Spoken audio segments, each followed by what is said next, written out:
días. Ya estamos a miércoles, va promediando la semana. Nuestra lectura hoy, 25 de junio, se encuentra en Primero de Reyes, capítulo 6, en el segundo libro de Crónicas, capítulo 3, y en Primera Timoteo, capítulo 1. Meditaremos en el primer libro de Reyes, en el capítulo 6. La lectura es corta, pero el tema muy interesante. Vamos a leer Primero de Reyes 6, 18 y 19. Y junto con Eli abrimos nuestras Biblias y seguimos la lectura. Primer libro de Reyes, capítulo 6, versículos 18 y 19. Y la casa estaba cubierta de cedro por dentro y tenía entalladuras de calabazas silvestres y de botones de flores. Todo era cedro, ninguna piedra se veía. Y adornó el lugar santísimo por dentro en medio de la casa para poner allí el arca del pacto de Jehová. Muchas gracias, Eli. El arca del pacto, arca de Dios. Este párrafo nos describe uno de los lugares donde estuvo el arca del pacto en el templo edificado por Salomón. El arca del pacto, obra de Bezaleel, ayer lo mencionábamos, aquel hombre que Dios levantó para la construcción del tabernáculo, era el objeto sagrado más importante para los israelitas. Era de madera de acacia y estaba bañada en oro. Tenía también 4 anillos de oro por los que pasaban 4 varas que se usaban para que los levitas pudieran transportarla. El arca medía 120 centímetros de largo por 90 de ancho y otros 90 de alto. Tenía una tapa de oro, llamada el propiciatorio, con 2 querubines esculpidos, uno en cada extremo, con las alas extendidas sobre el arca y los rostros mirando hacia el propiciatorio. En otras ocasiones lo hemos meditado, pero esta mañana vuelvo a mostrarles este pequeño detalle que yo tengo aquí, que me acompaña cada mañana, porque me recuerda una maravillosa realidad. El arca del pacto, el arca de Dios, es llamada también el arca de la presencia. El arca del pacto recibía los nombres de arca del testimonio, también arca del pacto de Jehová, o arca de Jehová y arca de Dios. El arca era el símbolo de la presencia de la gloria de Dios en medio de su pueblo. Y nos deja lecciones sumamente importantes. Primeramente, el arca del pacto era la única pieza de mobiliario que formó parte del lugar santísimo, tanto del tabernáculo que levantó Moisés, de lo que leemos a partir de Éxodo 25, como del templo edificado por Salomón. En eso estuvimos meditando ayer en el capítulo 6 de Primero de Reyes. Dios hablaba con Moisés desde el lugar situado entre los 2 querubines que había sobre el arca del testimonio, y una vez al año, en el día de la expiación, el sumo sacerdote tenía permiso para entrar en el lugar santísimo, pero solo para rociar el propiciatorio para expiación de los pecados con la sangre de los sacrificios, de acuerdo a Levítico 16. Ese propiciatorio era una cubierta bañada de oro puro que encajaba perfectamente sobre el arca para que no se moviera al transportarla. Sobre el arca había 2 querubines labrados con sus rostros mirando hacia el propiciatorio y que formaban una sola pieza con él. Estos querubines marcaban la ubicación precisa del trono del Señor, el lugar exacto del que procedía la voz de Dios que escuchaba Moisés. En el Nuevo Testamento el apóstol Juan afirma del Señor Jesucristo: y Él es la propiciación por nuestros pecados, y no solamente por los nuestros, sino también por los de todo el mundo. Esto está en 1 de Juan 2:2. Es decir, el mismo lugar donde se hacía la expiación por los pecados del pueblo, cuando el sumo sacerdote rociaba la sangre al entrar en el lugar santísimo, tipificaba la obra expiatoria que Cristo realizaría por nosotros. Jesucristo es al mismo tiempo sumo sacerdote y es el expiador. Esto lo podemos entender mejor cuando leemos Hebreos 9, 23 al 26 y en la primera carta de Pedro, capítulo 1, verso 2. Jesús es tipificado por el propiciatorio y por el arca, porque dice Colosenses 2:9, en él habita corporalmente toda la plenitud de la deidad. Dentro del arca había 3 objetos sagrados. Las 2 tablas de la ley que contenían los mandamientos.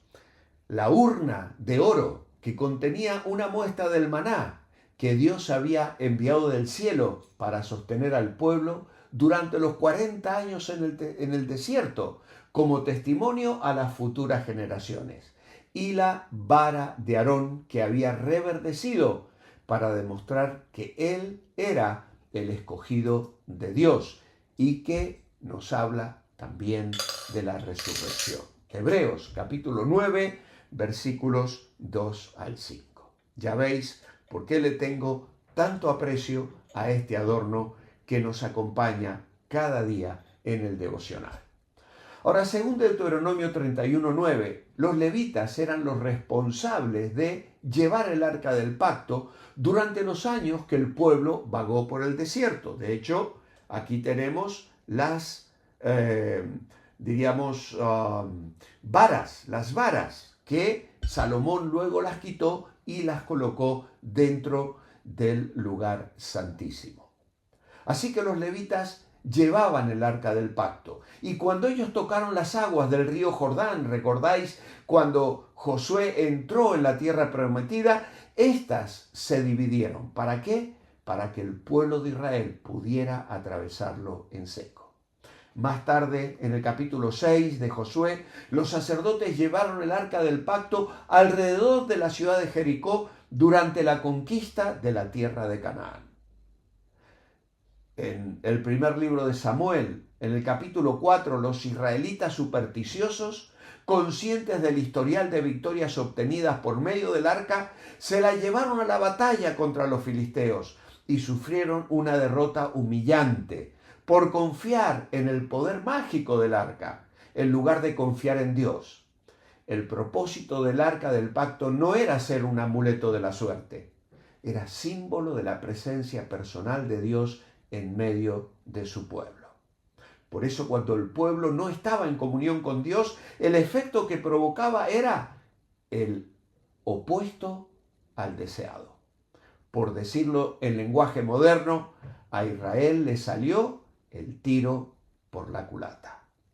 Los filisteos capturaron el arca, que simbolizaba la presencia del Dios de Israel. Sin embargo, la devolvieron cuando una gran tragedia asoló a las 5 principales ciudades de los filisteos. Esto fue un castigo por usar de forma indebida el arca del pacto y burlarse del Dios de Israel, al atribuir a Dagón la victoria sobre el Dios de los hebreos.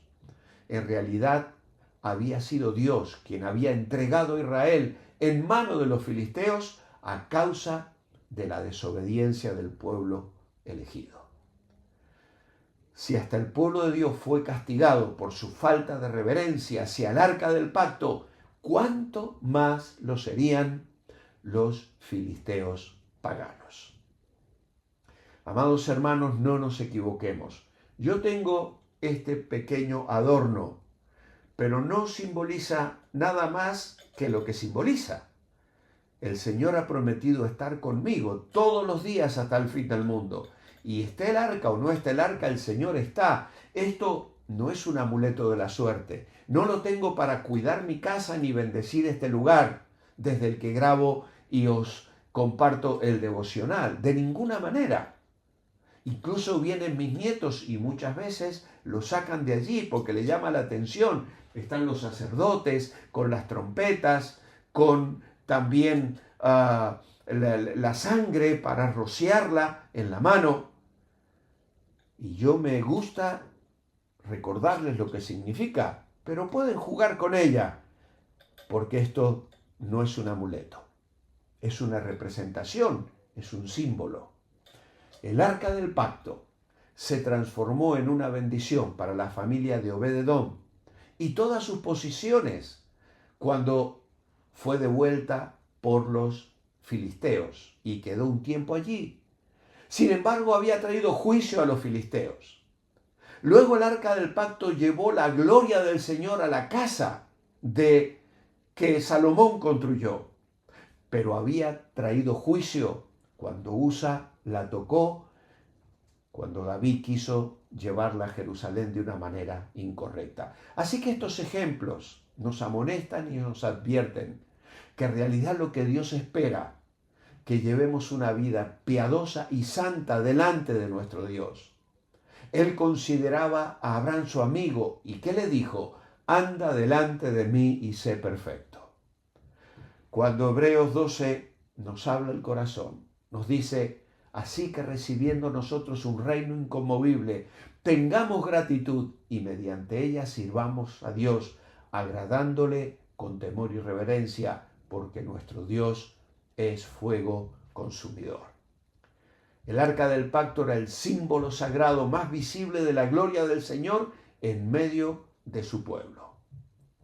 Nosotros hoy contamos con la presencia del Señor por medio del Espíritu Santo.